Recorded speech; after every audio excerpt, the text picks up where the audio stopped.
All rise. Veuillez vous lever.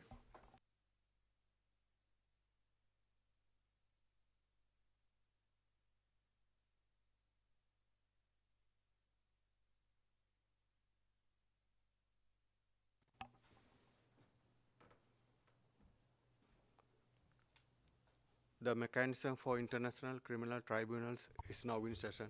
L'audience du mécanisme pour le tribunal pénal international est ouverte. Please be seated.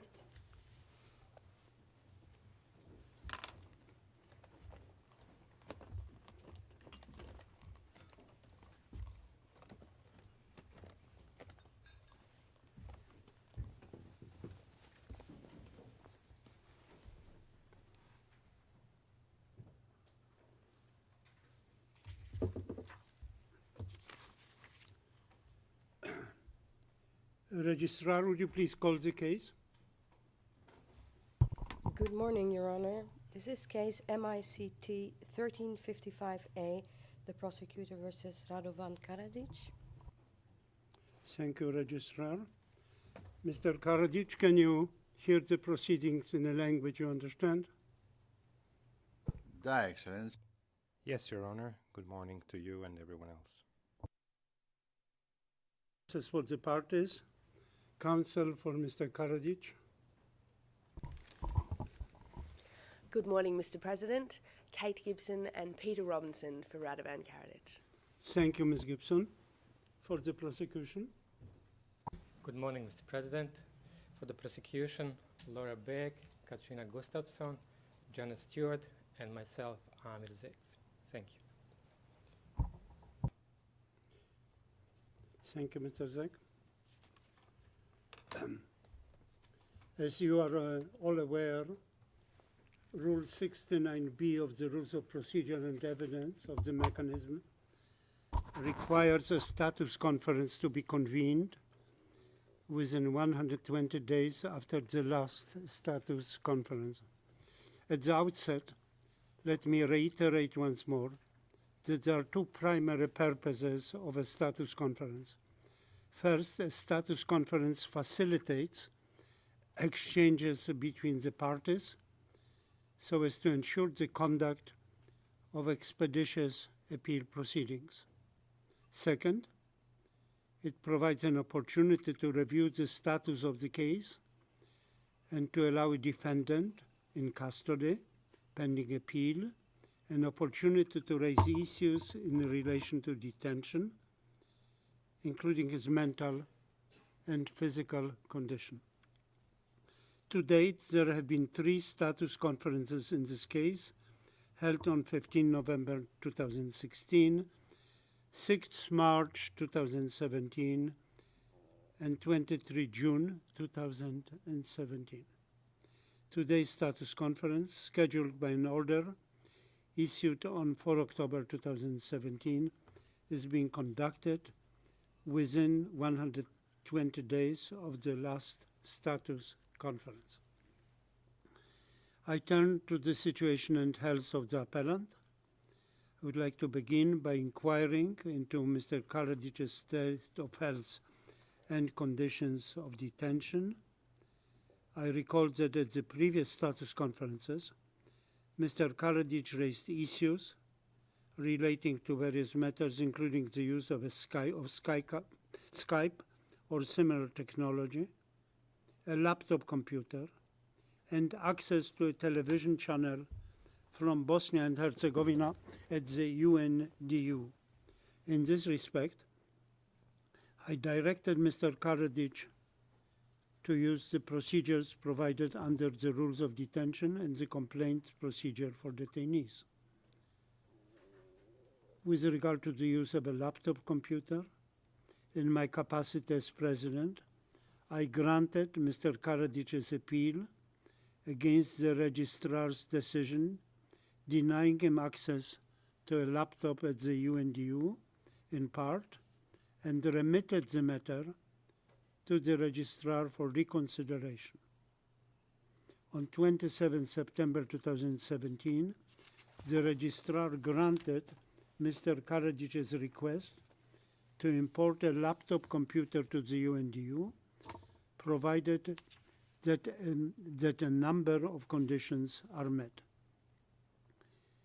At the request for access, as to the request for access to Skype or equivalent means of communication at the UNDU, I recall that on 29 August 2017, I granted Mr. Karadzic's appeal against the registrar's decision and remitted the matter to the registrar for reconsideration.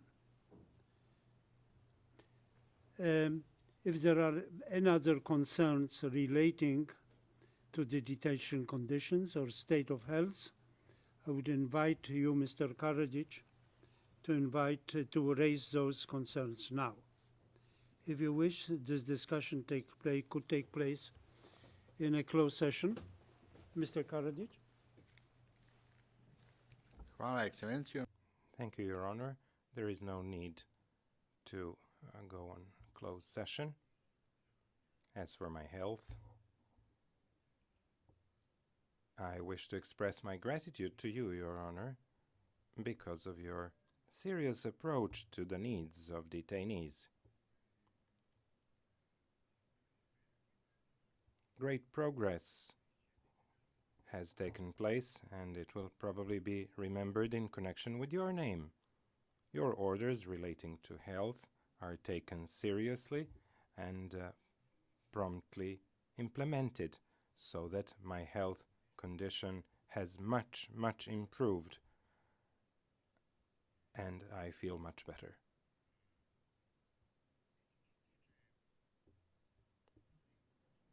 As for the other conditions,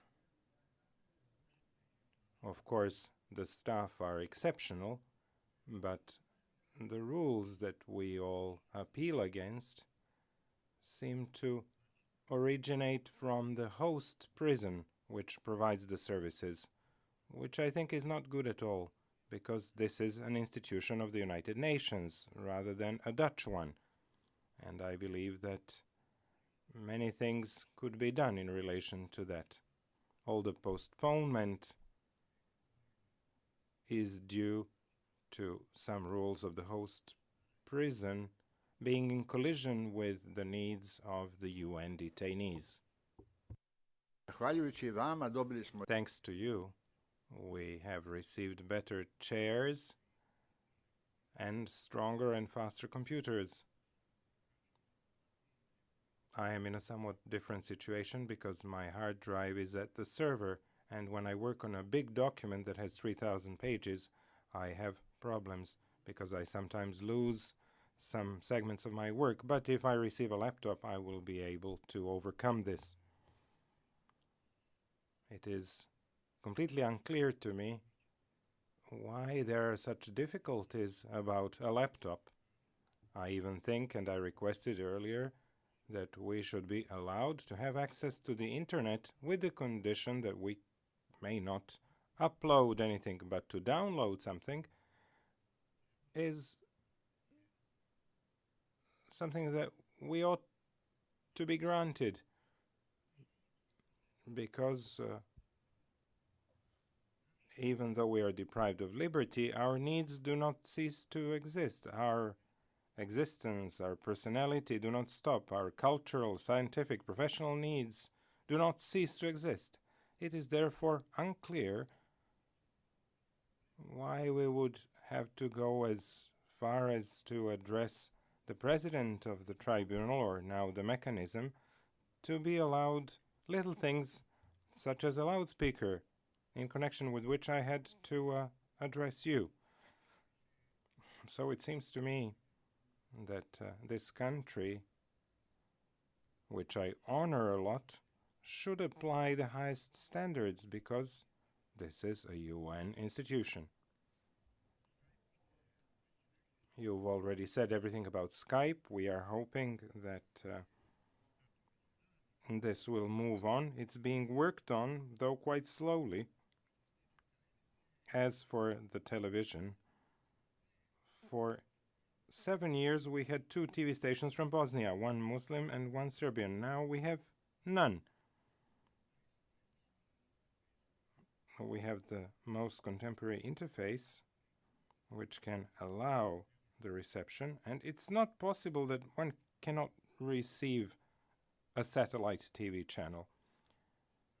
So that we hope that this will also be resolved, though it seems that we need to vote first, and if the Croats do not vote in favor of the Serbian television, we won't get it. It's not an issue of democracy, but rather an issue of our rights to be informed in our own language. I think that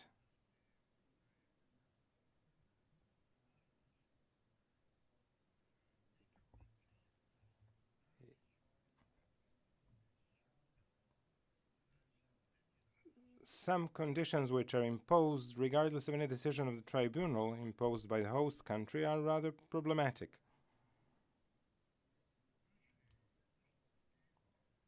In our former system, the East European and communist system, there were gradations in terms of convictions, so that younger political convicts were given sentences up to 20 years of labor. Even though it was inhumane, it was not up to the prison to decide. It was the court that decided. In my view, Your Excellency, you are in a very good position to improve the issue of human rights so that it would be specified what detainees are not allowed to do. Divesting one of his freedom is sufficient so that deprivation of other things that people need becomes unnecessary and should not be allowed. Simply speaking, one may raise the issue, has a death penalty been abolished, or is detention and prison actually a delayed death sentence in which, in addition to freedom, a man is deprived of many other things that make him a human being? This should really be improved someday, though we see that Nelson Mandela rules, which are integral part of a resolution, are not adhered to. I want to tell you, first of all, that we are all concerned, especially having the experience of our friends and colleagues who are serving their sentences in some European countries where standards are sometimes drastically different. For example, in Estonia, people live in a small room with bunk beds. They have many other limitations, poor food, their light is turned off at 10 p.m., so if they want to read or something, they can't do that, and so on. It's absolutely unclear why, for example, some Serbs from the Balkans would serve their sentences in Estonia in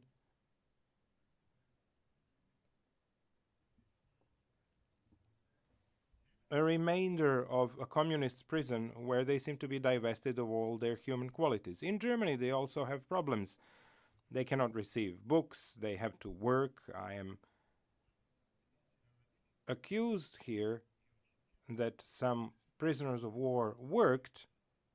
I was even convicted at first instance, and there they have to work. But, for example, they have a fridge in their room, and here I'm not allowed to hire a fridge, because my habits are such that I work for long hours at night. What would be my wish and our wish would be for you to visit those countries and the detainees of this tribunal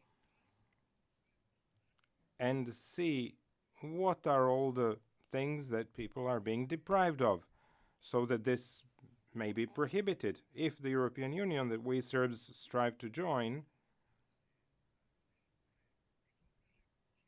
should order that people serve their sentences as close as possible to their homes, and that the host countries should standardize the conditions for sentence serving with the most advanced countries of the European Union, such as Norway, Finland. I heard that in Belgium things are also quite good. But I think your visit would be of great significance. Then there's the issue of serving a sentence in Germany. We are all happy that relations between Serbia and Germany are improving, but their fathers and grandfathers served in German prisons, both in the First and the Second World Wars. So it's simply not nice that Serbian generals should be serving their sentences in Germany. We didn't wage war with Germany now, this time. So, in principle,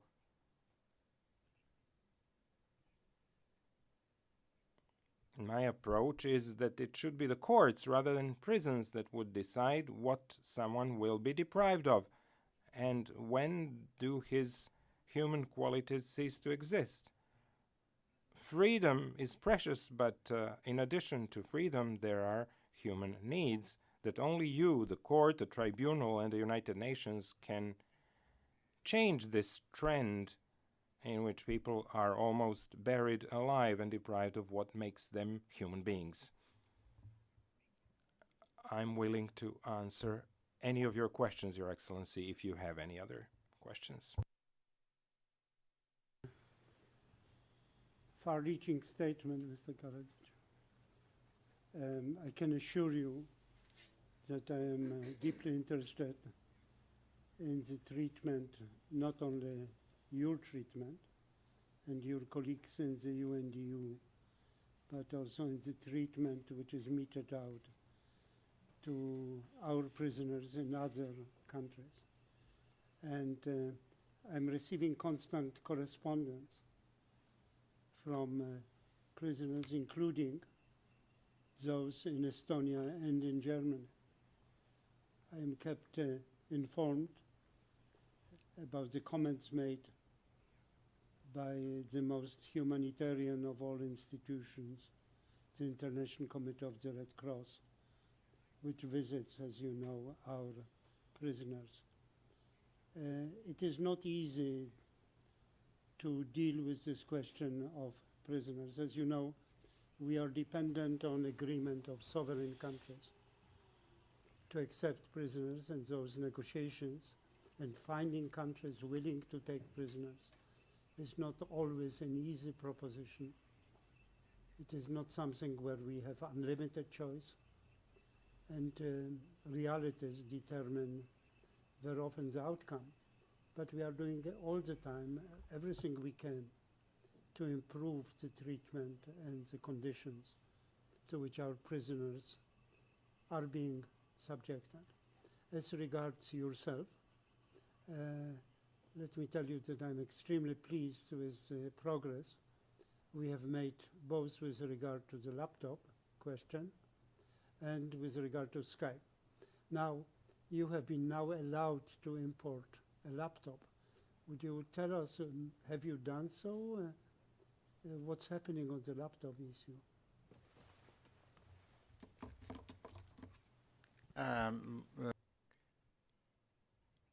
Perhaps Mr. Robinson knows more, but I think we are waiting for the registrar to decide about the limitations, how the use would be limited. I think that we should be allowed to have access to the internet, not that we should be allowed to upload things, but that we could download something. But even without it, I would accept it, even though I had no interface with the internet, but that I could work in more favorable conditions and take care of my spine,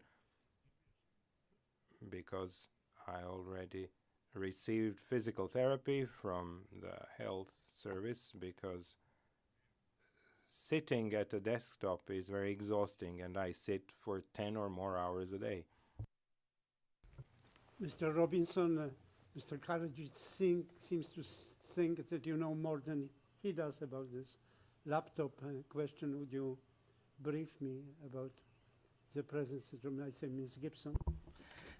Yes, thank you, Mr. President. If I can assist, you're right that we have received, or Dr. Karadzic has received, a letter from the registrar in relation to importing a laptop. The letter was sent on the 27th of September.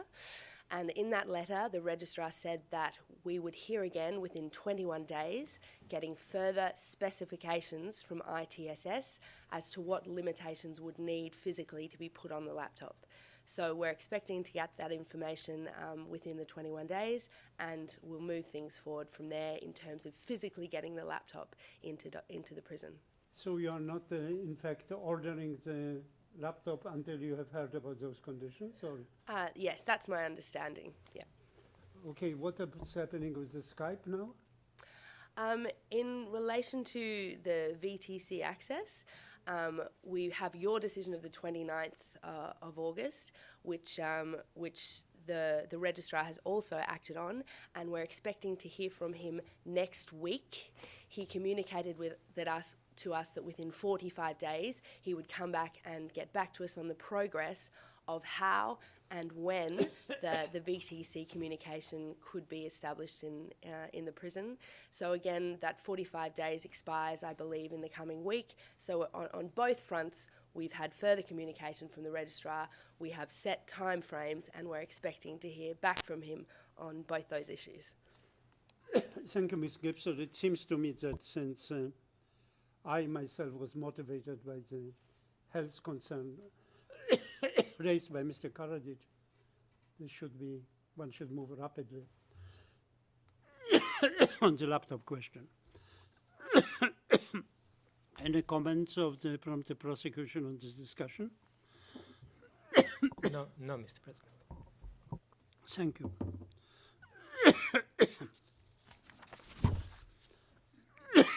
Sorry for that. Ako ja mogu da dodam, If I may add, Your Excellency,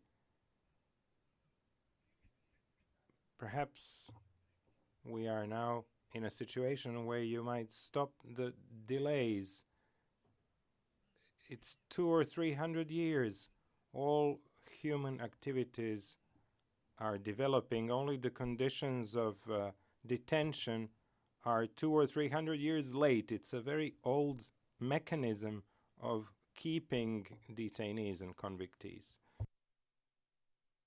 President of the mechanism has unlimited powers for everything. It is not so. I'm trying to do my best.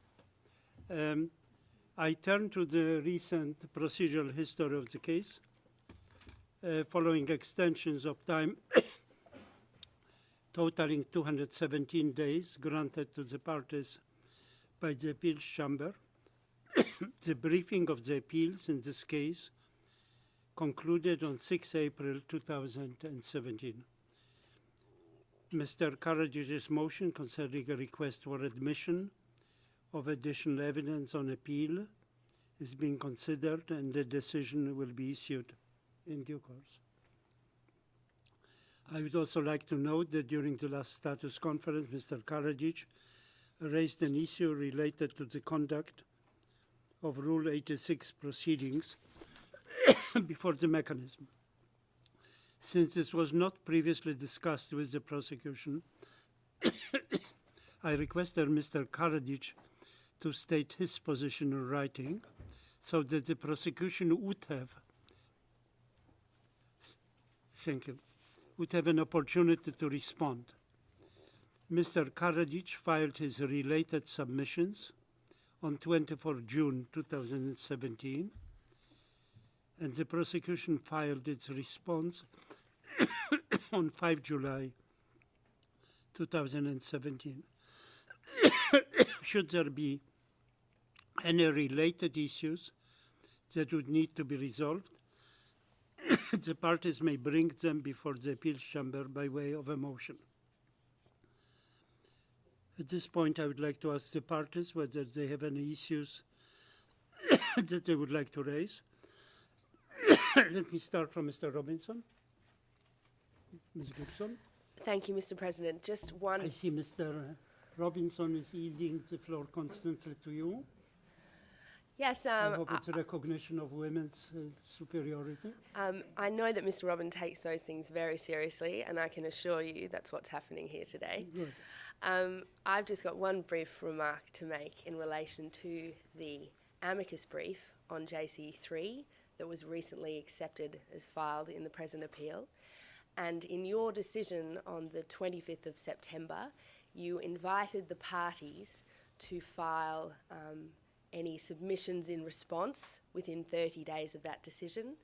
And we just thought it would be helpful for Your Honour to inform you that Dr. Karadzic does not intend to file any additional submissions on that point, and that he's happy for the amicus brief to stand as written on the record.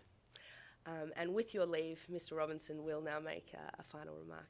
Thank you. Mr. Robinson. Yes, good morning, Mr. President, and I'm lucky to have someone so articulate as Ms. Gibson to handle the most important issues, but I'll muddle through with a few more just before we conclude the status conference.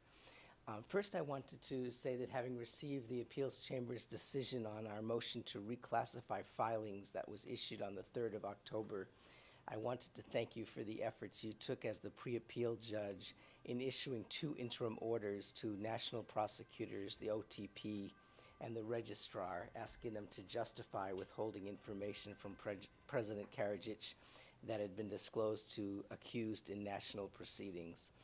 While the Appeals Chamber ultimately decided not to disclose the information to us, I can see that you went to extraordinary efforts and that you really tried, and we really appreciate that very much. And I wanted to tell you we're grateful for that. Well, it's nice to be appreciated. Sometimes it doesn't happen to me very often, I must say. Well, I hope it happens frequently in this case, but in any event, the last thing I want to do is talk about future statuses conferences in this case and make a suggestion. So I was pleased to read that during the recent open day here at the Mechanism in The Hague a few weeks ago, you said that the mechanism shall continue to seek new and efficient ways to conduct itself. The mechanism must innovate, it must incorporate best practices. And that was music to my ears because we like innovation.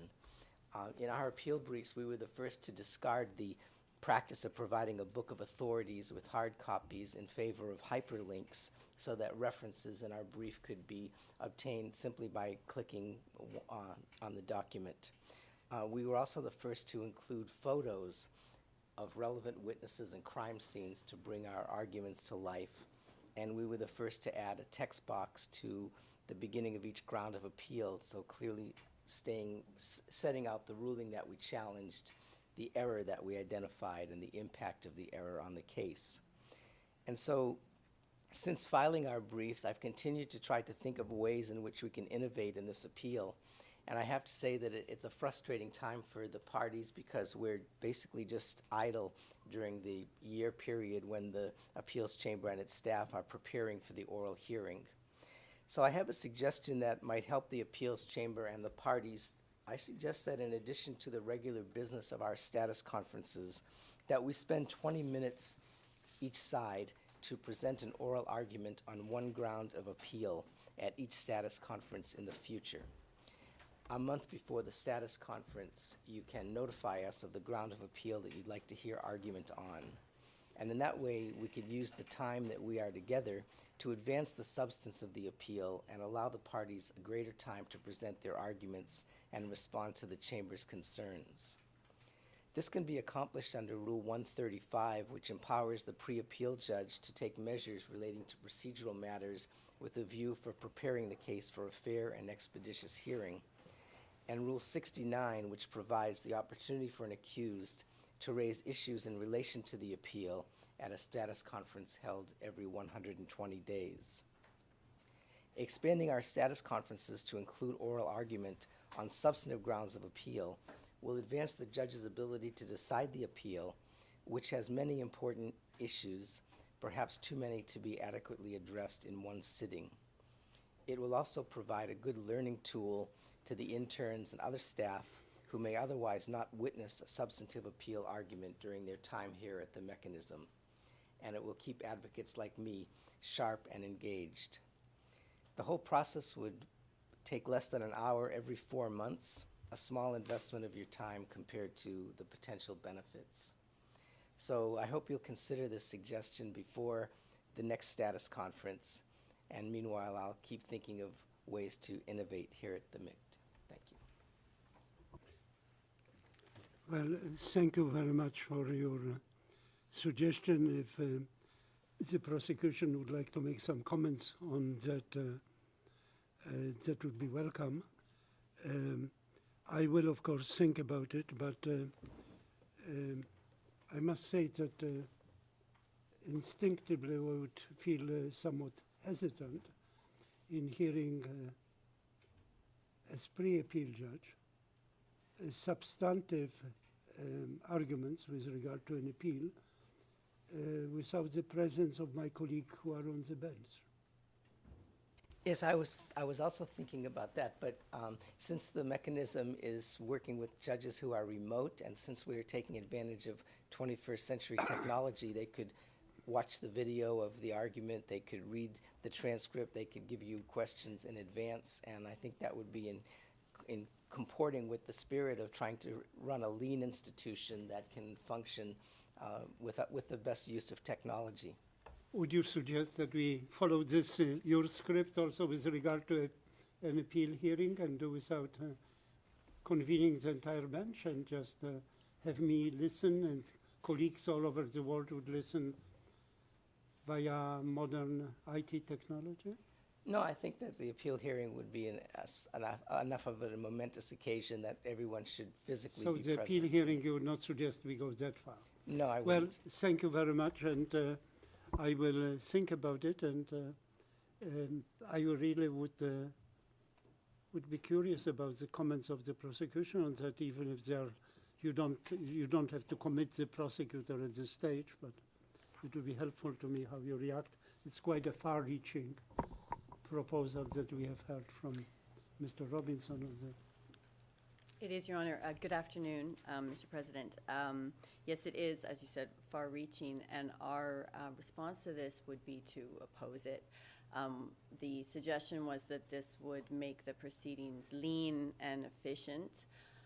In our submission, it would make them increase delay and introduce disorder into these proceedings. First, as Your Honor has already pointed out, the purpose of a status conference is not to hear arguments on the merits, and the obvious problem with doing so is that the entire appeals bench is not present to hear it.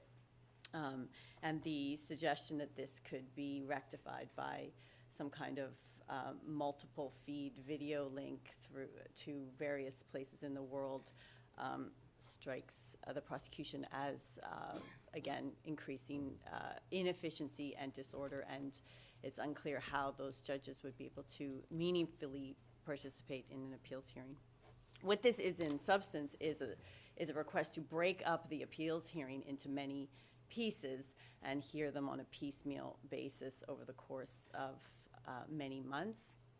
And this is rules were mentioned this morning, but this would be contrary to Rule 141, which envisions a single appeals hearing per appeal. It's also not clear how the appeals of the parties could reasonably be broken up, given the many grounds of appeal, certainly on the defense side, and the interrelationship between the grounds of appeal among the appeals for each party. In essence, it would require the parties and the entire bench to prepare multiple times for multiple hearings, and overall this would cause delay in the overall completion of the case, and again, disorder given the multiplicity of hearings and the overlap between the issues among the appeals. So in our submission, in the interest of ensuring that these proceedings are well organized and as efficient as possible, Rule 141 should be followed. There should be a single appeals hearing in this case, as you have foreshadowed in the procedural history. Thank you, Mr. President. Thank you, Ms. Gustafson. Mr. Robinson, the grounds of appeal, which according to your imaginative proposal would be heard separately during the status conferences. Would there be another hearing of the same grounds of appeal in the main appeal hearing, or there will be twice the same thing, or just once, and that will be excluded from subsequent appeal hearing? My idea would be that the appeal would not be repeated, that it would be finished at the time of the status conference argument, unless any judge during the appeal hearing wanted to ask a question about that ground. Certainly, we would be prepared to answer those, and there wouldn't be any prohibition against that. I didn't mean for there to be a 5-way video link. I was envisioning that the judges could watch the video or read the transcript after the hearing. So I think it's more simple than that. And I think it would advance and not delay, because issues where the chamber has concerns, instead of having to wait for the appeals hearing, we could deal with those. You would be the master of which grounds of appeal are argued, and if there are some that are particularly concerning and there are questions, those can be resolved sooner than the appeals hearing, and I think that it would therefore allow you to work more efficiently in the end. So there would be only one hearing of a particular ground of appeal. Do you think, Mr. Robinson, that my colleagues on the bench would be particularly happy to have part of the appeal heard by the pre-appeal judge without their actually being in court? And you know from your own long experience how extremely important is the presence of the bench as a whole in court during an appeal hearing, the fact that each of us is able and in fact encouraged by me to ask questions regarding points which are less than absolutely clear. You think that they would welcome this with enthusiasm? I don't know. You're in a better position to know that than I, because I don't communicate with my your question, colleagues. you probably will get the sense of my expectations on that. Yeah, In I any event, understand that. I promised you to give consideration to that, and perhaps during the next status conference would be a good opportunity to have you hear my reaction. Very well. Thank you, Mr. President.